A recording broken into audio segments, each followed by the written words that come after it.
नमस्कार दोस्तों, कैसे हैं आप सब। आज हम डॉक्टर नीरज पटेल के साथ में हैं। मेरे सीनियर हैं, मेरे भैया हैं और इनकी बहुत अच्छी स्टोरी है जो आपसे हम शेयर करना चाहते हैं। जो बच्चे परेशान हैं, हताश हैं, वो सोच रहे हैं कि हमारे 3 या 4 ड्रॉप लग चुके हैं, अब हम क्या करें, किस तरीके से अपनी MBBS की हम तैयारी करें, किस तरीके से हम नीट की तैयारी करें या आने वाले एग्ज़ाम्स की तैयारी करें। तो सर की बहुत अच्छी स्टोरी है और बहुत आपको इंस्पायर करेगी। क्या कमियाँ आपकी परीक्षा में रह जाती हैं, क्या आप गड़बड़ी करते हैं परीक्षा की तैयारी करते समय, किस तरीके से आपको पढ़ाई करनी चाहिए, आपको हताश नहीं होना है और लास्ट तक तैयारी में लगे रहना है। और आप लगे रहते हो सफलता जरूर मिलती है। तो डॉक्टर नीरज पटेल की स्टोरी है, उन्होंने कैसे तैयारी करी, कैसे वो वेटनरी से MBBS में गए, वो आपको सब कुछ बताएंगे आज। डॉक्टर नीरज पटेल भी मेडिकल ऑफिसर के तौर पे कार्यरत यहाँ पर हैं और आने वाले समय पे हम लोग मिलकर और कुछ वीडियोस बनाएंगे जो आपकी डाउट और क्वेरीज को क्लियर कर सकें। हेलो दोस्तों, मैं हूं डॉक्टर नीरज पटेल। मैं इस समय फ़िलहाल मेडिकल ऑफिसर के पद पर कार्यरत हूं। मेरी जो भी जर्नी रही लाइफ में, मैंने काफ़ी स्ट्रगल किया। शुरुआत लगभग 12वीं के बाद मैंने 4-6 साल कहना चाहिए मुझे MBBS में आने तक लगे।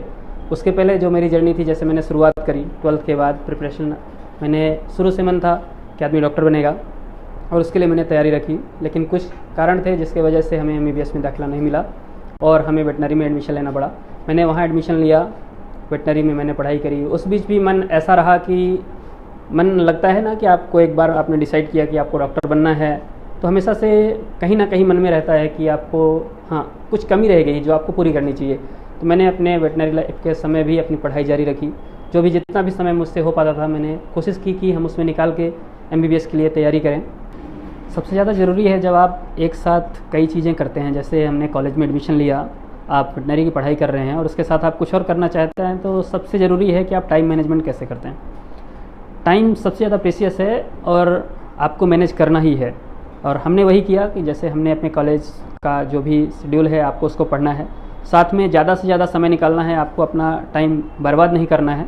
जो भी समय आपके पास होगा उसके लिए आप कैसे बुक्स पढ़ना है आपको उसको डिसाइड करना है, कौन सी बुक्स पढ़ना है और उसके लिए प्रॉपर समय निकालना है।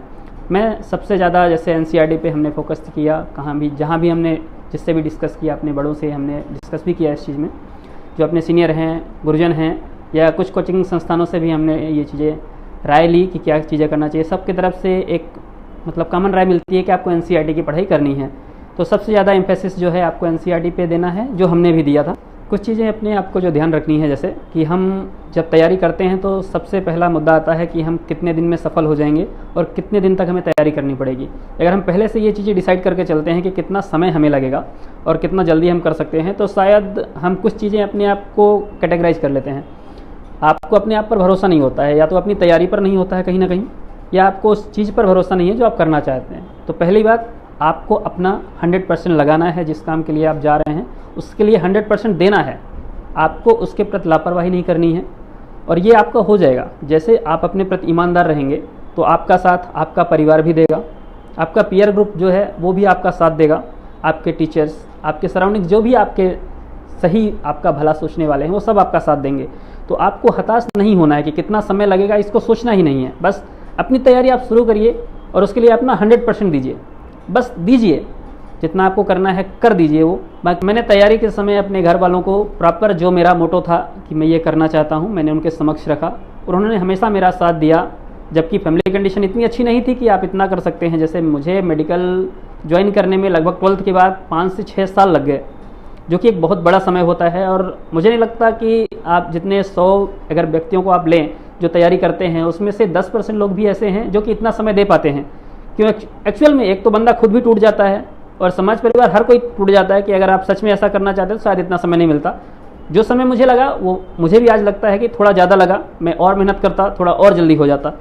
पर फिर भी जो किया जितना मुझसे हो सकता था, मैं सतत लगा रहा। मैंने अपने कार्य के प्रति कहीं भी लापरवाही नहीं की। हो सकता है मुझे समय थोड़ा ज़्यादा लग गया, पर आप भी हताश नहीं होना है आपको। आप अच्छा मेहनत करेंगे, इससे पहले आपको ये चीज़ें मिलेंगी, समय से मिलेंगी। आपके लिए जो लिखा है वो आपको मिलेगा, पर उसके लिए आपको मेहनत आपको ही करना है, कोई दूसरा करके नहीं। आपको लगता है कि नहीं, अभी जिस लेवल पे हम हैं उससे आगे आपको करना है। और आसपास भी आपके लोग ऐसा बोलते हैं कि यार कहाँ पे हो, अभी तुम और आगे जा सकते हो। हमारे पीयर ग्रुप्स और साथ ही कुछ टीचर्स ने भी हमें सलाह दी कि यार तुम अभी बच्चे, इसमें तुम्हारा लेवल ऐसा है कि यहाँ पर रुकना नहीं है, तुम्हें और आगे जाना है, ये अभी तुम्हारा पड़ाव नहीं है। तो हमने सोचा यार सब लोग ऐसा बोल रहे हैं और मेरा खुद का भी मन है कि मुझे आगे डॉक्टर बनना है और अच्छा डॉक्टर बनना है, तो मैंने अपनी पढ़ाई वहाँ भी जारी रखी। और क्योंकि मैं अपने कार्य के प्रति ईमानदार था, तो मेरे घर वालों ने, सबसे ज़्यादा सपोर्ट है आपके घर वालों का सपोर्ट मिलना चाहिए। अगर वो नहीं मिलेगा तो आप कुछ भी नहीं कर पाएंगे, और वो आपको कब मिलेगा, जब आप अपने कार्य के प्रति ईमानदार रहेंगे। हमारे साथ जो जैसे देखा जाए अगर कि हमें इतना समय क्यों लगा, उसमें कहीं ना कहीं आज देखा जाए, मैं जब अपने आप पे गौर करता हूँ तो उसका एक कारण समझ में आता है कि मैं जब भी वहाँ तैयारी करता था तो समय के साथ ये लगने लगता है कि ये चीज़ें हमें आती हैं और हम कहीं ना कहीं उस पर डिलाई कर देते हैं। या तो रिवीजन के बेस पे कुछ चीज़ें जो आपने पढ़ ली उसको रिवाइज़ करना, कहीं ना कहीं आप स्लो कर लेते हैं कि नहीं ये चीज़ें मुझे आती हैं। और कभी भी चीज़ में कॉन्फिडेंस होना अच्छा है, लेकिन अगर आप खुद से ये सोच लेंगे कि नहीं अब तो मुझे ये आता है, मुझे वो पढ़ने की ज़रूरत नहीं है, जो कि कई बार मैंने फील किया कि मेरे साथ ऐसा हुआ है। करंट में जो हम पढ़ रहे हैं वो हमें बिल्कुल याद होता है, लेकिन जो चीज़ें हम 1 महीने के लिए पीछे रख देते हैं, उसको अगर अचानक से आपके पीछे वो सवाल के रूप में आ जाता है तो वो आपको दिखता ज़रूर है कि ये यार हमने पढ़ा तो था कहीं, पर उसका जवाब नहीं आता है आपके। रिवीजन ज़रूरी है, रिवीजन के द्वारा ही आप कोई भी चीज़, क्योंकि माइंड सेटअप आप सब जानते हैं कि किसी का भी माइंड है कुछ दिनों बाद वो फेड होने लगता है। आप कोई भी चीज़ें पढ़ेंगे तो एक समय ऐसा आएगा कि ठीक है, अगर उसमें रिवीजन नहीं जाता है तो आप या तो धूल की परत कहें, जो सामान्य लहजे में आदमी बोल जाता है कि धूल की परत चढ़ गई आपके ज्ञान पे, आप अगर उसको रिवाइज नहीं करेंगे या डस्ट नहीं मारेंगे तो वो चीज़ें आपको एक समय के बाद याद नहीं आएगी। तो आप रिवीजन की आदत डालेंगे, किसी चीज़ में सफल होने के लिए आपको वो चीज़ याद रखने के लिए रिवीजन रखेंगे। और रिवीजन का भी एक तरीका होता है, आप हर चीज़ हर समय, जैसे आप पढ़ते जाते हैं सिलेबस इतना याद है कि आप सारी चीज़ें हर समय रिवीजन नहीं कर सकते। तो पहली बार जो आपने चीज़ें पढ़ी हैं, जैसे उसको आप अगले दिन थोड़ा जल्दी पढ़ने की कोशिश करेंगे, फिर 1 हफ्ते बाद उसको रिवाइज करने की कोशिश करेंगे और फास्ट लहजे में। उस चीज़ को ऐसा भी नहीं होगा कि 3 बार आपने पढ़ लिया है तो आपको 1 महीने बाद या 2 महीने बाद पढ़ने की जरूरत नहीं है। 1 महीने बाद आपको उसको फिर से एक बार रिवीजन करना है, उसमें नज़र तो दौड़ानी ही है क्योंकि आपके नज़रों के सामने रहे। तब आपके बाद जैसे अपनी चर्चाएं हुई हैं, इसके बाद एक ही यानी मोटो निकल के आता है अपना कि कैसे चीज़ें करनी है। उसमें सबसे श्योर है कि आपको अपने गोल के प्रति तटस्थ रहना है। आपका गोल क्या है, एकदम निश्चित है कि आपको यही करना है, उसके लिए आप बिल्कुल प्रयत्नशील रहेंगे। जो भी करेंगे मन से, लगन से करेंगे। अपने साथ आप गद्दारी नहीं करेंगे, अपनों के साथ आप गद्दारी नहीं करेंगे। जिसके साथ जो आपको ये समय दे रहे हैं कि आप ऐसा करें, आप बने, आप उनके साथ आपने जो वादा किया है उसको निभाने के लिए आपसे जितना हो सकता है। हम नहीं चाहते, अगर आप 5 घंटे पढ़ पाते हैं, उससे ज़्यादा नहीं पढ़ पाते हैं, तो हम आपसे बिल्कुल नहीं कहेंगे कि आप 10 घंटे पढ़िए, पर जो 5 घंटे आप पढ़ते हैं उस 5 घंटे में अपना 100% दीजिए। आप बिल्कुल भी किसी दूसरी चीज़ों में, जो आजकल सोशल मीडिया बहुत सारी चीज़ें हैं जो डिस्ट्रैक्शन रहती हैं, उसमें बहुत सी अच्छी चीज़ें भी हैं जो आपको अच्छा नॉलेज देंगी। सुनिए, समझिए, आपको खुद से समझ में आएगा क्या आपके लिए ज़रूरी है और क्या नहीं। डिस्ट्रैक्शन वाली चीज़ों से दूर रहिए। आपको बस लगे रहना है, अपने लक्ष्य के प्रति ईमानदार रहना है। एनसीईआरटी हमेशा आपको एनसीईआरटी पूरी तरह फॉलो करना है। फिजिक्स आप चाहें तो कुछ कोचिंग संस्थानों के नोट्स वगैरह से फिजिक्स में आप उनसे राय ले सकते हैं। बाकी केमिस्ट्री और बायोलॉजी तो आपको 100% पूरा का पूरा एनसीईआरटी ही देखना है। आप अगर उनको देखेंगे भी तो वो भी आपको यही राय देंगे कि आपको एनसीईआरटी ही पढ़ना है। अपना टाइम टेबल बनाइए, जितना आप कर सकते हैं टाइम टेबल के हिसाब से उसको फॉलो करिए, उस पर तटस्थ बने रहिए।